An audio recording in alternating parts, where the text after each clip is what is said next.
Assalamualaikum warahmatullahi wabarakatuh. Waalaikumsalam warahmatullahi wabarakatuh. Perkenalkan, nama saya Muhammad Farhan. Dan saya Lutfi Mumtaza. Dan saya Maigofik Suparta. Kali ini kita akan membahas.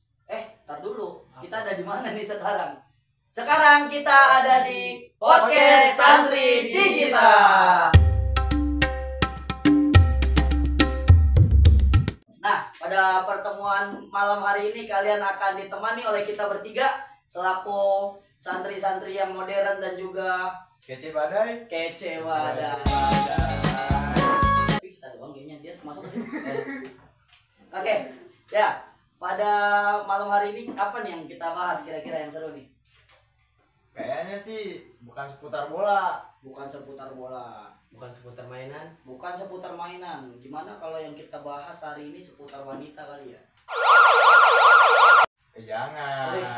Santri Santri. agak jauh, jaga jarak dikit ya. Iya.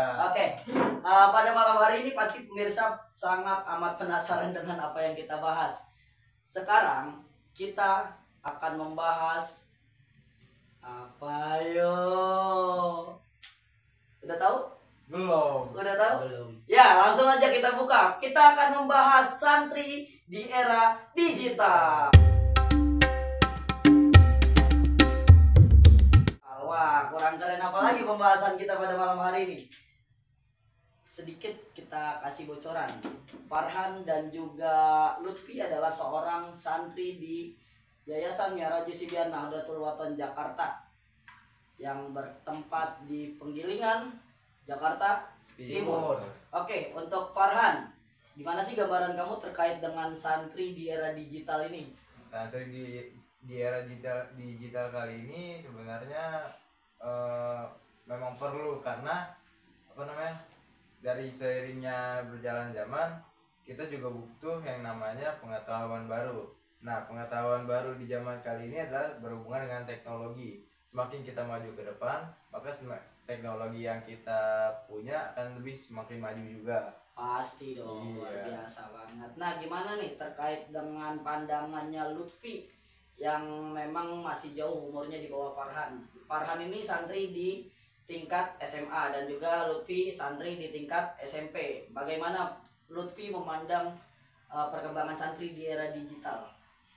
Kalau dari topik saya ya sangat baru-baru karena kita sebagai yang baru di bawah SMA itu harus sudah mengetahui yang namanya multimedia ya, teknologi seperti ya kebanyakan HP itu tidak untuk bermain game doang, untuk belajar sebanyak-banyak kegunaan-kegunaannya. Pasti masih lebih banyak lagi yang harus kita explore ya. Iya, Nah, kehidupan kalian selama menjadi santri nih pasti kan serba dibatasi gitu kan terkait dengan penggunaan alat komunikasi dan informasi pastinya. Iya. Penggunaan laptop kalian dibatasi, Dibatasi. penggunaan HP kalian Dibatasi. dibatasi juga. Nah, gimana nih kalian tetap bisa mengembangkan diri dalam jalur informasi dan teknologi?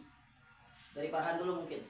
Sebenarnya buat mengembangkan itu kita sebenarnya melalui eskul ya kan, karena emang tersedia pengaplikasiannya itu juga tersedia pas lagi eskul doang. Jadi kita berusaha belajar di dalam eskul ini supaya kita bisa lebih mengenal lagi yang namanya teknologi gitu. Nah, kalau Lutfi sendiri nih, bagaimana cara kamu mengembangkan diri di jalur teknologi informasi? Apa kamu diam-diam punya HP? Bang, udah lah bang. Atau kamu diam-diam main Kagak. warnet? Berhubung saya jadi santri di sini karena ada ekstrakurikuler seperti teknologi itu dan saya ikutan untuk mengetahui semuanya. Memang ekstrakurikuler apa sih yang kalian ikuti? Kok kalian bisa main HP, main komputer? Banyak sepertinya. Mulai dari podcast, multimedia, IT, Apalagi. sebenarnya masih banyak lagi Masih kalau banyak di lagi. Naruto pelajarin. Wah, pasti banyak yang bisa kalian eksplor meskipun kalian ada di pondok pesantren ya. Iya. Oke, nah menurut kamu terkait dengan perkembangan keahlian, tentunya kalian pasti banyak belajar ilmu-ilmu baru terkait dengan teknologi informasi, ya kan? Iya. Nah, setiap malam minggu kakak dengar itu kalian ada yang namanya coding untuk pembuatan aplikasi dan website, benar ya? Iya. Yes. Nah, apa sih yang kamu alamin dan juga keluh kesah apa yang kamu rasakan ketika kamu pertama kali belajar coding? Untuk kalau kita ngomongin coding itu pasti sesuatu yang berat gitu kan di kalangan Iya. generasi muda gitu kan. Kita aja yang ibaratnya sudah Ahli. iya sudah sampai ke tahap Ahli. itu masih meledak juga nih kadang otaknya nih. Nah, Iya. kalian gimana nih?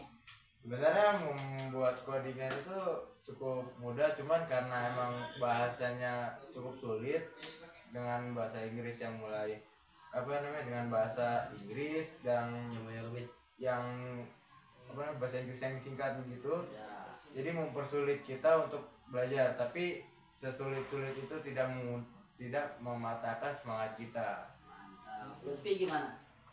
Awal-awal saya di sini belajar teknologi seperti itu memang agak sulit karena banyak rumus-rumus yang harus ditata dalam pembukaan, isi, penutup dan sebagainya. Oke. Nah, terus sejauh ini apa saja yang sudah bisa kalian buat? Untuk saat ini kita belum bisa buat apa-apa karena kita masih belajar dasarnya. Belajar dasarnya. Iya, Tapi untuk iya. pengaplikasian dasar kalian sudah bisa ya. Alhamdulillah bisa. Dikit, insya Allah. dikit. Oke, untuk kalangan santri modern, pembelajaran coding, website dan juga aplikasi itu mungkin sesuatu yang berat gitu ya, karena mungkin waktu kalian harus terbagi nih antara ngaji dan juga pembelajaran lainnya, ekstrakurikuler lainnya. Mungkin nyuci pun juga belum sempet kayaknya bang. Kan nyuci aja kadang kurang sempet. Nah, terus bagaimana nih cara kamu membagi waktu kamu antara ngaji dan juga pembelajaran teknologi informasi dan juga semua kegiatan-kegiatan lainnya? Untuk membagi waktunya, saya akan membagi waktu dengan cara berpatokan pada waktu itu sendiri. Contohnya kayak kita bakal ekskul itu malam minggu. Nah, maka saya akan belajar lagi yang lain di waktu lainnya. Kalau masalah nyuci pastinya di minggu pagi doang saya bisanya. Sisanya kita belajar mandiri. Nah, kalau Lutfi sendiri? Kalau saya tuh dalam masalah nyuci itu bisa belakangan. Intinya ngaji dulu. Baru ada waktu luang bisa dimanfaatkan. Oke, jadi memang sebenarnya sudah ada jadwal-jadwal yang kalian Iya. susun sendiri gitu ya. Iya. Nah, kalau untuk pondok pesantren Nahdlatul Wathon ini sebenarnya menurut kalian seperti apa sih? Kita biasa kakak sebagai generasi lama di pondok pesantren Nahdlatul Wathon menganggap kalau pondok ini mungkin masih banyak yang harus kita tingkatkan, terutama dari teknologi dan informasinya. Nah, kamu sebagai generasi baru yang memang sudah mengalami masa-masa awal daripada ekstrakurikuler yang baru gitu kan, sempat mengalami jurnalistik, multimedia, terus tadi coding. Nah, itu kamu memandang ini sebagai suatu anugerah atau suatu hal yang susah? Sebenarnya di pandangan saya ini merupakan sebuah anugerah karena jarang orang yang bisa seperti ini, yang bisa membagi waktunya, yang bisa mengikuti kegiatan ini juga termasuk gitu kan ya. Nah, untuk mempelajari ini pun sebenarnya cukup rumit, cuman saya anggap itu sebuah anugerah karena tidak semua orang mendapatkan kesempatan pada kali ini. Ya, Lutfi. Kalau saya ya begitu susah, tetapi itu begitu manfaatnya banyak dan ya begitu menyulitkan. Tapi ketika kita berusaha dan latihan terus pasti akan bisa. Memang benar Karena sih. itu termasuk anugerah. Sepakat. Karena kita sering belajar diajarin sama guru-guru besar kita, manjada Wajah Wajah. siapa yang bersungguh-sungguh pasti dia akan akan dapat. bisa. Benar sekali. Nah, pada malam hari ini bukan cuma kita bertiga nih yang akan ngobrol, akan ada kita datangkan narasumber khusus, Tamu spesial. tamu spesial yang akan ikut nimbrung bersama kita, membahas terkait dengan perkembangan dari program-program yang sudah dikembangkan oleh Pondok Pesantren Nahdlatul Wathon. Kira-kira siapa nih? Menurut saya sih Akhir Ramli kayaknya. Oh, kira-kira. Hmm. Kalau Lutfi siapa? Menurut saya sih ustadz aja lah yang sering membimbing kita setiap hari. Benar sih, ada clue-nya dari Lutfi hampir 50%. Dia seorang ustadz dan juga pembimbing kita. Ada lagi tebakan? Bang Rajab. Bang Rajab. Hampir mendekati. Siapa pembina OS ya. Ya, betul sekali. Pada malam hari ini kita juga akan mendatangkan pembina organisasi santri Nahdlatul Wathon Jakarta yang mana pada kesempatan hari ini dia juga menyempatkan waktunya secara khusus untuk berbincang dengan kita semua, untuk berbagi pengalaman dan juga cerita-ceritanya bersama kita pada malam hari ini. Cuma nggak langsung sekarang nih kayaknya nih. Kenapa tuh? Kita akan dipotong oleh jeda beberapa detik aja untuk kita briefing lagi kayaknya. Oke, ya. Tetap bersama kita, jangan kemana-mana, hanya di Podcast Digital Santri. kembali podcast Santri Digital.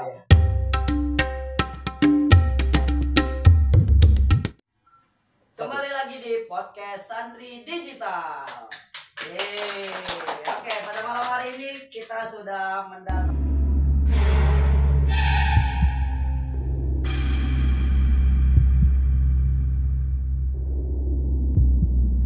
Oke, gambaran sedikit Kasuki. Nah, Kasuki ini sebagaimana yang diketahui bersama tadi sudah disampaikan kalau dia ini pembina OS. Cuma mungkin pemirsa di rumah nggak tahu kalau sebenarnya di balik sosok Ustadz Subki atau Kasuki yang akrab disapa anak-anak ini, dia juga sebelumnya adalah santri dari Pondok Pesantren Nahdlatul Wathon. Nah, bagaimana sih Kasuki cerita secara singkat aja ya terkait dengan dulu mondok di sini, terus perkembangan era digital dulu kan belum begitu ditekankan di sini gitu ya. betul. Iya, megang HP nggak boleh, megang laptop nggak boleh. Nah, ini gimana nih Kasuki memandang hal itu nih? Betul.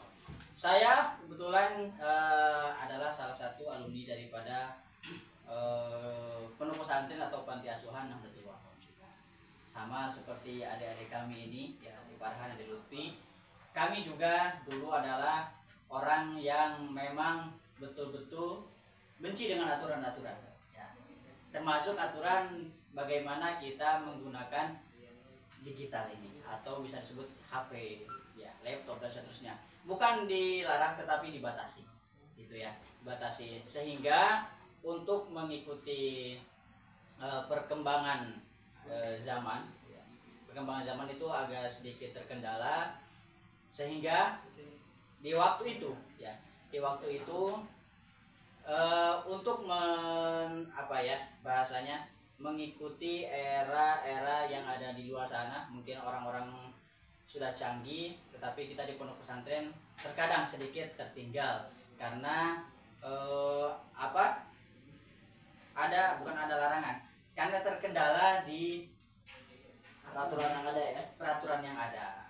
Sebetulnya itu adalah hal yang baik karena para asatid itu tidak akan melarang sesuatu yang memang itu tidak baik untuk santri itu sendiri. Betul. Di zaman saya itu memang tidak ada yang namanya waktu dulu, ya, saya berarti adalah alumni di tahun 2018, ya, saya alumni 2018, berarti saya masuk ke pondok pesantren ini di 2015 gitu. Kalau boleh sedikit bercerita tentang bagaimana saya bisa ke Nahdlatul Wathon ini, ya, itu adalah suatu hal yang memang tidak disengaja, takdir yang sudah menentukan saya di sini gitu. Karena secara niat itu tidak ada, dan pun saya tidak mengenal pondok pesantren Nahdlatul Wathon ini sendiri. Ya, karena awalnya adalah ada kakak saya itu mondok di sini. Sehingga ketika saya lulus di SMP di kampung saya di Bogor, ya, asal saya dari Bogor, itu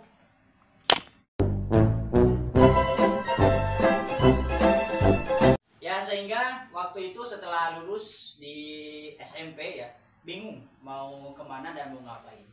Betulnya niat dan keinginan saya di waktu itu, karena di Bogor itu mayoritas dengan santri, ya, pondok pesantren.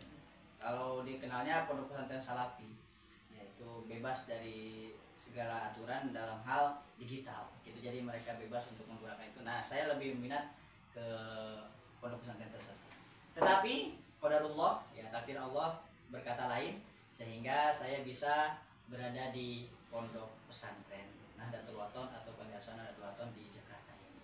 Nah, itu sekilas tentang bagaimana saya bisa berada di Pondok Pesantren Nahdlatul Wathon. Ya, kembali lagi mengenai halnya digital ya. Kalau saya berbicara sebagai sekarang sebagai pembina OS atau organisasi santri Nahdlatul Wathon ini, berkat dari pengalaman yang terjadi di era waktu saya mondok, bagaimana sulitnya kita mengikuti perkembangan digital di luar sana, sehingga saya terpikirkan bahwa santri itu sekarang bukan hanya ngaji, tetapi santri pun harus melek, harus mengikuti perkembangan digital yang ada, dan memang kita harus mengikuti zaman di apalagi kalau bahasa sekarang PowerPoint, betul nggak? Betul ya, betul ya. Itu jadi santri itu bukan hanya berbicara tentang bagaimana kita baca kitab, bagaimana menjadi seorang hafiz, tetapi kita juga perlu menyediakan memang bakat-bakat yang dimiliki oleh anak. Salah satunya adalah di bagian digital atau bagian salah satunya ini adalah podcast ini. Nah, selain podcast juga kita di Pondok Pesantren selain mengkaji tentang bagaimana menjadi seorang tahfiz, bagaimana kita bisa membaca kitab kuning dan seterusnya ya, yang sewajarnya dipelajari di Pondok Pesantren ini. Nah, juga kami di Pondok Pesantren Nahdlatul Wathon Jakarta ini, kami juga menyiapkan salah satu ekstrakurikuler, yaitu bagaimana santri itu nanti kedepannya adalah bisa menjadi kalau bisa ngoding itu IT, bagian IT Ya, dan seterusnya. programmer. Sehingga nanti ketika jadi ustadz itu bukan cuma bisa ngajar aja, tapi dia juga melek dan paham mengenai digital ini. Sehingga kalau disinambungkan ya antara keilmuan dengan digital ini, karena apalagi sekarang orang-orang itu bisa viral melalui dunia digital dan seterusnya, dan sangat banyak sekali manfaat-manfaat dari program ini yang insya Allah bermanfaat untuk santri-santri yang ada di sekarang ini dan tidak terulang pada zaman yang seperti Oke ya. sekali. Pemirsa, satu hal yang menarik dari ulasan Kasubki adalah bagaimana dia mencoba memotivasi dirinya untuk membuat aturan yang mungkin terkesan kolot ya, yang tadinya nggak tahu media menjadi tahu, dan kemudian nggak tahu informasi menjadi lebih melek informasi. Nah, ini pasti ada tantangannya nih Kasubki.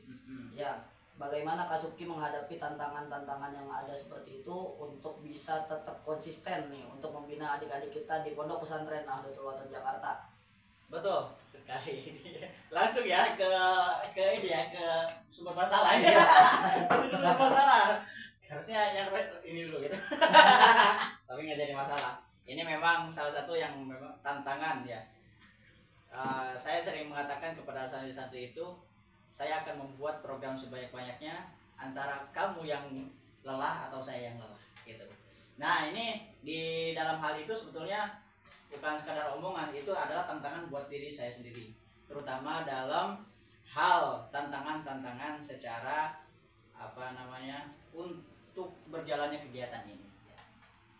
Terutama di IT itu memang kan membutuhkan namanya alat dan seterusnya, komputer lah ya, ataupun kamera lah, laptop lah dan seterusnya. Kamera, komputer, laptop sama aja. Ya, itu adalah hal-hal yang memang sedikit menjadi kendala di saya pribadi untuk menyediakan hal-hal tersebut, fasilitas tersebut, untuk supaya bagaimana anak-anak itu nyaman mengikuti program ini gitu.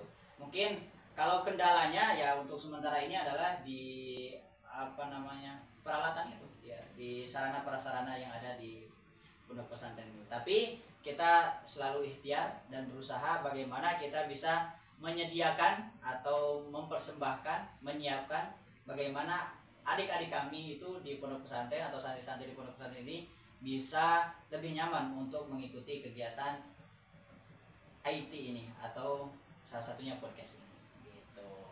Itu kendalanya di sarana prasarana dan untuk sementara ini. Oke, kalau tadi kita berbicara tentang masalah, pasti juga ada penyelesaian masalah. Betul. Nah, kemudian yang perlu kita telisik lebih jauh juga manfaat nih Kasuki terkait dengan adanya ekstrakurikuler yang kita bentuk saat ini. Betul. Ya, pastinya banyak manfaat yang mungkin bisa kita petik. Bagaimana Kasuki menilai pemanfaatan daripada adik-adik ini terhadap meleknya dia terhadap informasi? Betul. Sebelum saya jawab, ini manfaatnya apa? Oh, Manfaatnya apa? saya juga bingung. Penengah atau bagaimana? Takut berantem atau bagaimana ini? Ya, tentu sebuah kegiatan apapun yang dilakukan di pondok pesantren itu salah satunya adalah kita pasti memikirkan bagaimana manfaatnya toh. Ya, manfaatnya kita melakukan hal seperti ini tuh manfaatnya apa sih untuk santri itu sendiri dan untuk kedepannya seperti apa gitu.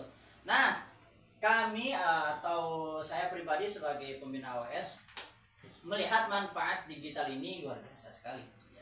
Luar biasa sekali. Terutama memang niat awal daripada pembentukan ini adalah bagaimana saya itu greget ya, dengan santri-santri yang sekarang ini gitu, supaya kalau bahasa sekarang itu Gen Z itu lemah ya. Gen Z itu apa ya, banyak sekali itu di internet itu sebutan tentang Gen Z ini. Nah, saya ingin melihat bahwa Gen Z itu atau santri di pondok pesantren Nahdlatul Wathon khususnya yang memang pasti kalian Gen Z Iya. atau milenial kalian kayaknya. Pertengahan sebenarnya gitu Bang. Oh iya. Iya. Ya, itulah. Bagaimana mereka itu tidak murung atau bisa, kalau bahasa saya bisa speak up, bisa berbicara di depan umum. Itu Public manfaat speaking. pertama adalah untuk mengontrol bagaimana mereka bisa untuk mengeksplor diri atau memperbaiki public speakingnya itu sendiri. Itu manfaatnya kan luar biasa. Sehingga kalau saya bisa sering mengatakan, percuma kamu banyak ilmu tetapi tidak bisa menyampaikan. Tetapi sedikit ilmu bisa menyampaikan dan bermanfaat untuk orang lain, itu akan lebih bermanfaat untuk diri santri itu sendiri. Intinya adalah sedikit ilmu apa kan? Hadisnya kan udah sampaikan walaupun satu ayat, atau kalau kita bisa bahasakan, sampaikanlah walaupun kalian cuma punya ilmu sedikit, tetapi dengan penyampaian yang bisa dipahami oleh masyarakat itu sendiri, kan itu manfaatnya akan lebih luar biasa. Gitu, Abang Ido, ya seperti itu. Oke. Terakhir, harapan terkait dengan pondok pesantren dan juga santri di era digital ini apa Kasuki? Harapannya mudah-mudahan dengan adanya program ini ya, terutama santri-santri di pondok pesantren ini bisa lebih mengeksplor diri, terutama dalam hal public speaking. Public speaking ini sangat bermanfaat sekali karena saya itu dulunya terlahir lah bisa dikatakan dari orang sangat pendiam sekali ya, sangat pendiam sekali, sehingga saya sangat motivasi saya itu adalah diri saya sendiri. Maksudnya untuk orang lain itu biar tidak seperti saya ya, biar tidak seperti saya, sehingga saya tidak mau adik-adik saya yang ada di pondok pesantren ini juga seperti saya dulu gitu. Sehingga dengan adanya program ini ya mudah-mudahan mereka bisa menyampaikan sesuatu hal itu dengan tertata, dengan public speaking yang luar biasa, dengan gestur tubuh yang enak dilihat oleh orang gitu kan. Nah, dulu karena saya sangat merasakan manfaat-manfaat daripada public speaking itu sendiri, sehingga mudah-mudahan harapan saya ya kedepannya santri-santri di pondok pesantren Nahdlatul Wathon ini bisa lebih mengeksplor diri dan public speakingnya lebih luar biasa lagi. Ya, oke.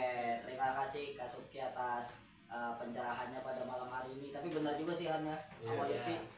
Sekarang kalau kita lihat kita punya banyak media yang bisa kita kembangkan. Ada TikTok, ada Facebook, ada IG, Instagram, WhatsApp. Nah itu sebenarnya kalau kita kembangkan lagi lebih dalam, kita bisa menjadikan itu menjadi media dakwah kan. Iya. Ya, masih banyak cara yang bisa kita manfaatkan untuk mengkombinasi antara agama dan juga teknologi informasi, betul nggak? Betul. Ya, untuk itu kita juga mengajak kepada seluruh generasi muda dimanapun berada untuk kita bersama-sama memanfaatkan media, teknologi dan juga informasi dalam ranah yang lebih baik lagi sehingga kita kedepannya akan mencapai apapun yang kita inginkan dengan cara yang sangat amat baik tentunya. Benar gimana Farhan dan juga Lutfi? Iya.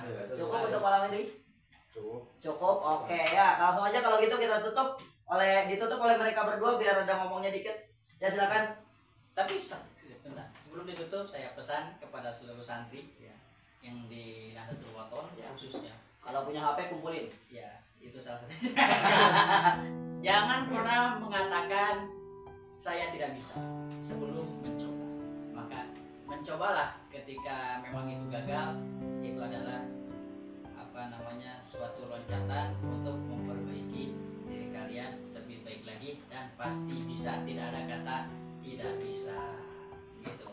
Itu mungkin pesannya.